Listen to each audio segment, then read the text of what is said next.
श्रियकान्ताय कल्याणनिधये निधयेऽर्थिनाम् श्रीवेङ्कटनिवासाय श्रीनिवासाय मङ्गलम् लक्ष्मी सविभ्रमालोकसुभ्रूविभ्रमचक्षुषे चक्षुषे सर्वलोकानां वेङ्कटेशाय मङ्गलम् श्रीवेङ्कटाद्रिशृङ्गाग्रमङ्गलाभरणाग्रये मङ्गलानां निवासाय श्रीनिवासाय मङ्गलम् सर्वावयव सौन्दर्य सम्पदा सर्वचेतसां सदा सम्मोहनायास्तु वेङ्कटेशाय मङ्गलम्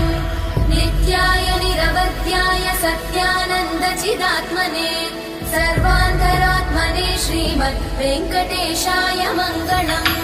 स्वतः सर्वविदे सर्वशक्तये सर्वशेषिणे सुलभाय सुशीलाय वेङ्कटेशाय